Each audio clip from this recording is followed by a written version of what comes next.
माफिक आदमी के लेके चलेंगे तो हम नहीं हैं आप। चुनावी नतीजों के महज 14 दिन और ममता बनर्जी का अभेद किला ताश के पत्तों की तरह बिखर गया।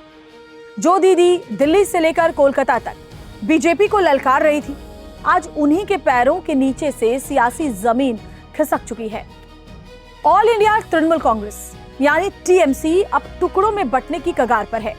लोकसभा से लेकर राज्यसभा तक बगावत की ऐसी भीषण आग भड़की है जिसे खुद ममता बनर्जी भी बुझा नहीं पा रही हैं। देखिए, ये खेल तब शुरू हुआ जब 18 मई को 19 सांसदों के दस्तखत वाली एक चिट्ठी लोकसभा स्पीकर ओम बिरला के पास पहुंची, जिसमें सदन में अलग बैठने की व्यवस्था और एक बिल्कुल अलग पार्लियामेंट्री ब्लॉक तैयार करने की मांग इन सांसदों ने रखी थी। अभी सीक्रेट लेटर भी सामने आ चुका है। दस्तखत करने वालों में वो नाम शामिल हैं जिन्होंने ममता के भरोसे पर सियासत की पिच संभाली थी। यूसुफ पठान हो गए, काकोली घोष हैं, शताब्दी रॉय हैं और सबसे बड़ा झटका और सबसे बड़ा नाम सायोनी घोष का भी है। तृणमूल की इस लिस्ट में कई ऐसे नाम हैं जो बहुत चौंकाने वाले हैं और सबसे बड़ा झटका सायोनी घोष ने दीदी को दिया है, जिन्हें अभिषेक बनर्जी का सबसे करीबी, बल्कि यूं कहें कि उनका राइट हैंड माना जाता था। अभिषेक ने सायोनी घोष को खुद पार्टी की यूथ विंग का चीफ बनाया था। सायोनी विधानसभा चुनाव में बीजेपी के खिलाफ सबसे मुखर चेहरा रही हैं। उनकी कई बातें, उनके कई बयान विवादों में भी रहे हैं, आपको याद भी होगा। अब देखिए, अंदर खाने से खबर तो ये है कि बागी सांसदों का आंकड़ा सिर्फ 19 नहीं बल्कि 20 भी हो सकता है। दावा किया जा रहा है कि ये 20वां नाम ममता बनर्जी के बेहद करीबी नेता का है। जाहिर है, इस नाम का सामने आना पूरी कहानी में एक बड़ा क्लाइमैक्स लेकर आ जाएगा।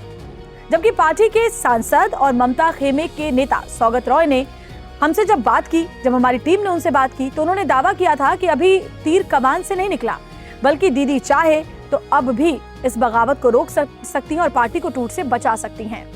लेकिन नाराजगी की आग इस कदर भड़की हुई है कि अब टीएमसी के संकट मोचक रहे कल्याण बनर्जी ने ममता बनर्जी को सीधा अल्टीमेटम दे दिया है। उन्होंने साफ लफ्जों में कहा कि दीदी को अब यह तय करना होगा कि पार्टी में या तो अभिषेक बनर्जी रहेंगे या फिर खुद कल्याण बनर्जी। इस टाइम में हम दीदी का पास खड़ा है, आप लोग देख रहे हैं, हर जगह हम जा रहे हैं, रिस्क लेके जा रहा है, तब भी उसको डिसरेस्पेक्ट करने का आदत नहीं बदला। वो सबको समझता है, वो जो कैमक स्ट्रीट का एम्प्लॉई है। इन्होंने इतना एरोगेंट, किसी को रेस्पेक्ट नहीं करेंगे। मर्जी माफी, इसको सरा उसको रखो, इसको सरा उसको रखो। तो हम छोड़ दिया है। हम भी सुबह डायरेक्ट को बोल दिया, दीदी को बोल लो, अभिषेक बनर्जी है, दीदी चूज कर लीजिए, क्योंकि अभिषेक बनर्जी के लिए पार्टी में बहुत कुछ हो गया। अभी दीदी अभिषेक बनर्जी लेके चलेगा नहीं, मेरा माफी वर्कर के लेके चलेगा। पार्टी तो अभिषेक नहीं है, पार्टी तो अलग है। इसलिए हम दीदी को पास, आप सोच लीजिए कौन किसको श्लोक के लिए चलेंगे। अभिषेक बनर्जी का माफिक आदमी के लेके चलेंगे तो हम नहीं है आपके साथ। उनका कहना है कि अभिषेक बनर्जी डिक्टेटरशिप चलाते हैं और इसीलिए मैं अब अपना सम्मान नहीं खो सकता। सिर्फ लोकसभा ही नहीं, राज्यसभा में भी टीएमसी ताश के पत्तों की तरह बिखर रही है। पिछले 4 दिनों में 4 बड़े राज्यसभा सांसदों ने इस्तीफा दे दिया। सुखेंदु शेखर से लेकर सुष्मिता देव तक सब दीदी का साथ छोड़ चुके हैं।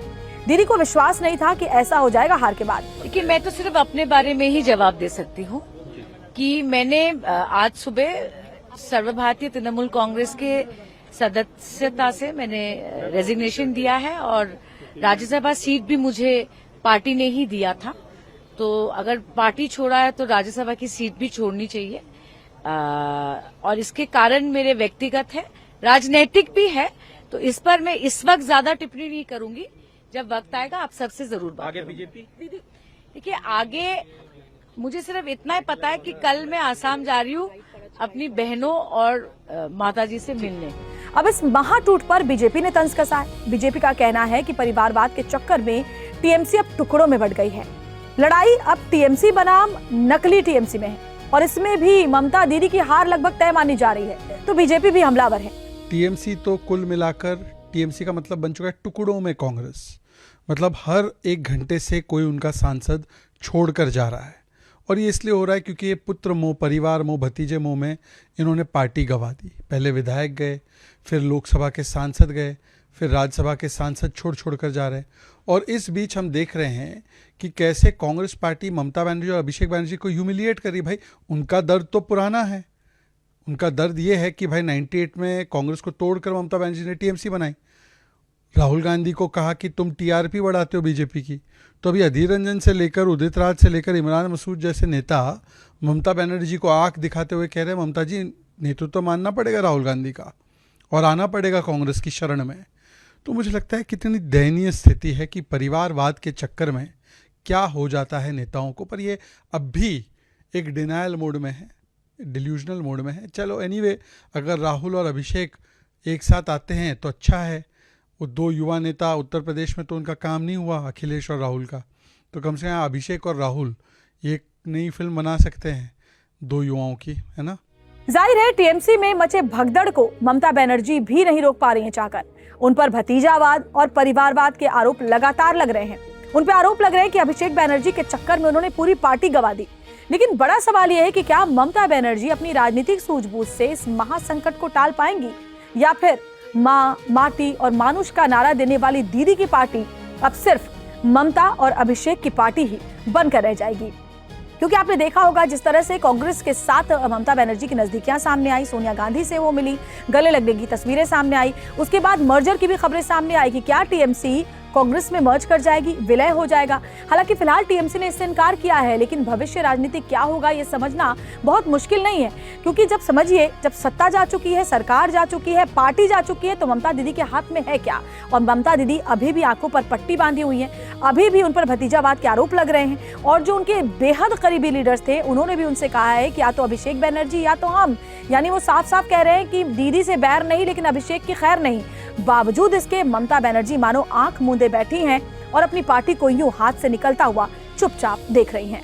मैडम आ रही है, मैडम आ रही है, मैडम आ रही है, अरे मैडम आ रही है, अरे बाबा मैडम आ रही है, मैडम आ रही है।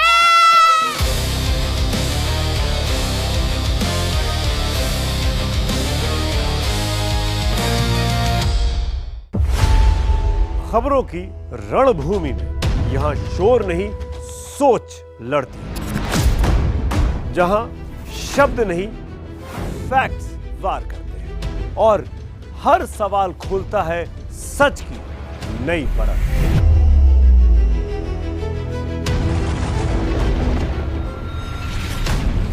चक्रव्यूह आपके अपने सुमित अवस्थी के साथ सोमवार से शुक्रवार शाम 6:57 पर टाइम्स नाउ नव भारत पर।